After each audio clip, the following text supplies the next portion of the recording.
Hey guys, just a quick reminder, the giveaway is still going on, so if you're interested in entering, comment down below with the hashtag NC2. You can also join the Discord channel, send me an email at nocounters.nocombos@gmail.com, or of course send me a message on my PlayStation Network ID, which I'll link in the description down below. Enjoy the video and good luck to all the entrants.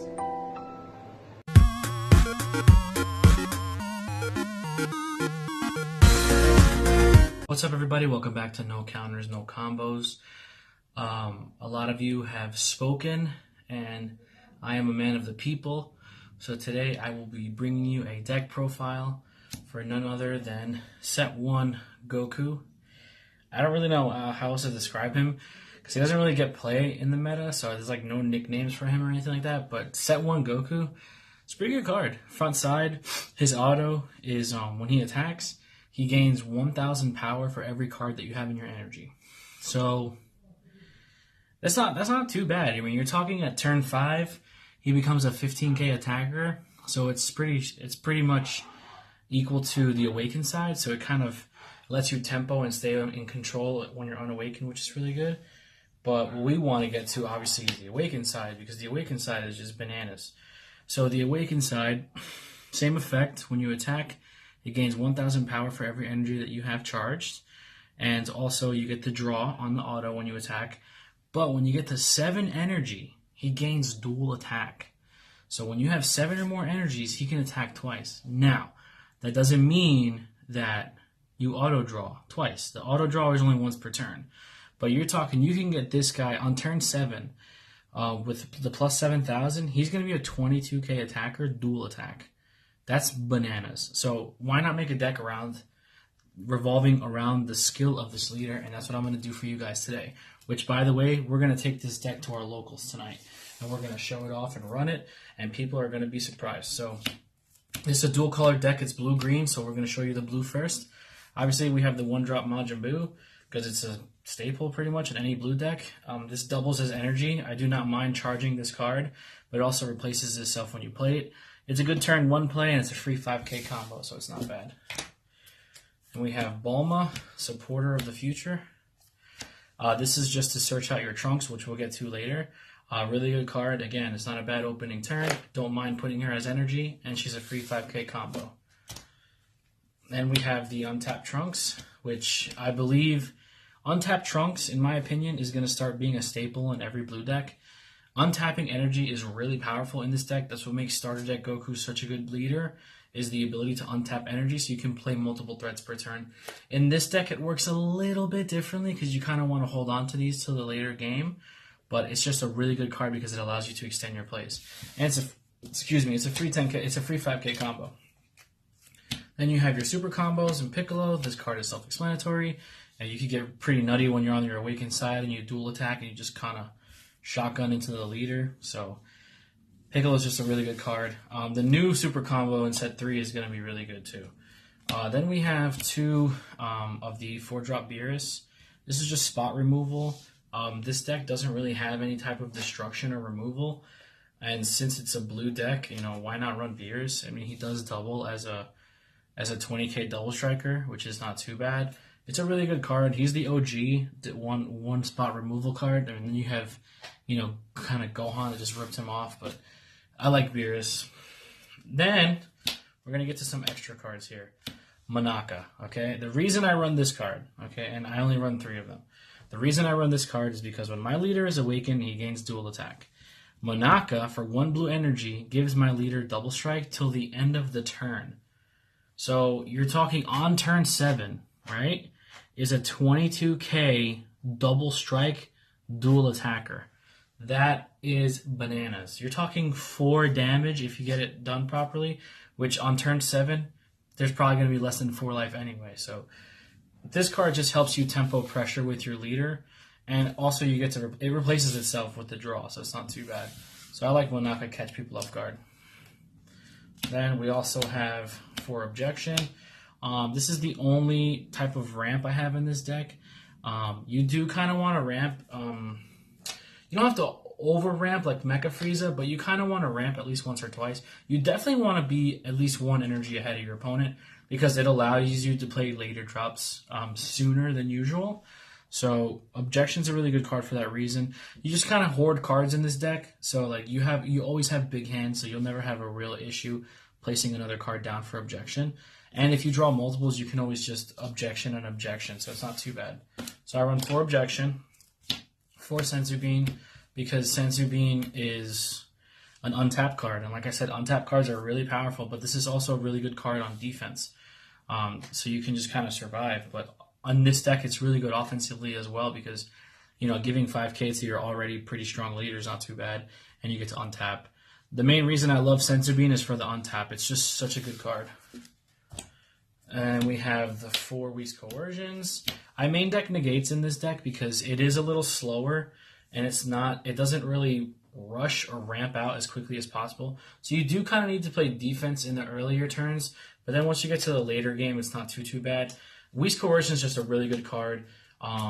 This isn't an aggro deck by any means, so if you're not playing aggro, you should definitely main at least 3 of these Coercions because it does save you. And then the last extra card I have is 3 Results of Training. This is the only way to awaken in the deck, so you definitely want to see this.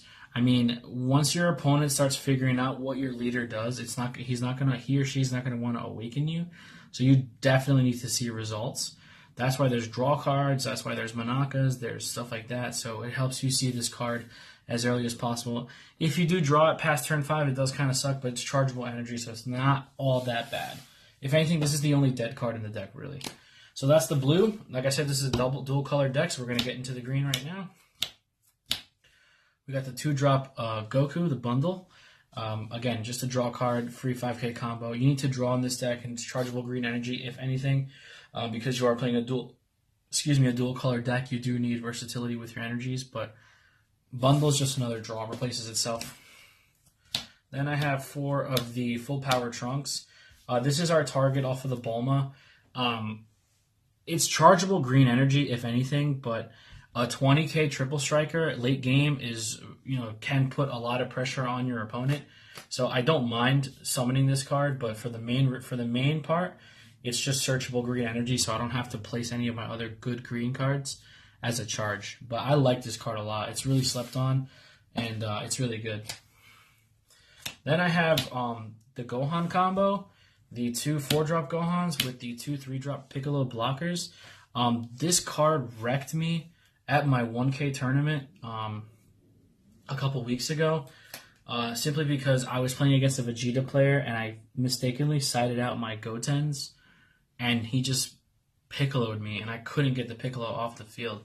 He Piccolo'd and Yajirobe'd me, so there was nothing I could do. I kept losing cards, and it was insane. So I figured, since this is a blue-green deck, why not capitalize on that combo? And it's not bad, because Piccolo's a 5k combo for free, and he saves you as a blocker. And this Gohan's really good. It also doubles to get the boost attack Piccolo. Like, if you really need to, you can summon the Gohan and get the boost attack Piccolo, so you can combo from board and draw a card, so it's not too bad. Worst case scenario, I charge these if I draw these. I think 2 and 2 is a good number, especially in this deck because it's tight on space. But if you really were to main this as like an actual strategy, you'd probably want to go 2 and 3, just so that you don't dead draw the Piccolo, because he only brings him out from deck. He doesn't bring him out from hand. So that's what I use for those 2. And then the last card, the boss monster or whatever, is the piercing Super Saiyan 2 Son Gohan. This card in this deck is really good because he's a 7-drop, right? So normally it's okay to bring him out on turn 7 because all you really need to do is hold the trunks in hand, the untapped trunks, and you're not going to be tapped out. But you kind of really don't even need to do it because you bring him out, right? And then his effect doesn't allow your opponent to combo with cards that are 3 or less. So they have to combo with like 4 drops, and they have to pay energy for that. So I believe that's what it is. Yeah. You can't combo with cards that are 3 or less. So if your opponent attempts to do that, they just go straight to the drop area and they lose their combo power. But the reason it's so good in this deck is because turn 7 turns on your leader's ability to dual attack. So you summon this Gohan, and then you have dual attack on your leader, they can't combo to save themselves over unless they're using 5Ks, and then you can just combo over it and swing for game. And then, not to mention, he's a 25K double striker, and you can evolve him on top of the 4-drop Gohan. So if the 4-drop Gohan is there turn 6, just place this guy right on top, or wait till turn 7 so you're not tapped out, just place this guy right on top, and you evolve right over. This is my favorite card in the entire game. The artwork, it's my favorite character, it's my favorite era that he was in. This is my favorite card. I've been dying to figure out a way to play this. Moving into set 3, I think this card is going to be more viable just because they're getting like a resurrection card and a resurrection extra card. So I think this card will be much more viable going into set 3. But I love this card, and it really hurts Vegeta because they can't combo over it. They can't combo at all, period. And there's really nothing for them to get this off the board because it's the 7-drop. It's 25K. If you never attack with this card, he's never going to leave the field. So that was pretty much it, guys. That's my dual attack Goku deck. Like I said, I'm going to take it to my locals tonight and see how it fares. It is just a local tournament, so I'm not expecting a huge turnout. But I'm going to test out something new because I've been playing Trunks since the beginning of the format, and now we're getting really close to the new set dropping. So I figured now's the best time to try to play something that, you know, for fun, if anything, because there's not really any major tournaments coming up anytime soon. But yeah, I hope you guys like the deck. We'll do another Spice video on Friday. Don't forget that the giveaway is still active, so if you haven't entered, please enter. We're winding down to like the final week of that. What else did I want to say? Okay, so next week is the week of the release of set 3. So all my videos are going to be dedicated to set 3 cards or like ideas in relation to set 3. So I might not be doing a deck profile or anything like that next week because I'm going to be focused on analyzing set 3 kind of moving forward. So you guys are nice and ready and know like what to look for, what to try to pick up if you can. That way, when set 3 drops officially, we all kind of have a foot ahead of everybody else. So in the meantime, thank you guys so much for watching. Don't forget to like, comment, subscribe. Click that bell to get notifications next time I drop a video. Stay tuned for the rest of the content coming out this week. Thank you guys so much for the support, and we'll see you soon. Peace.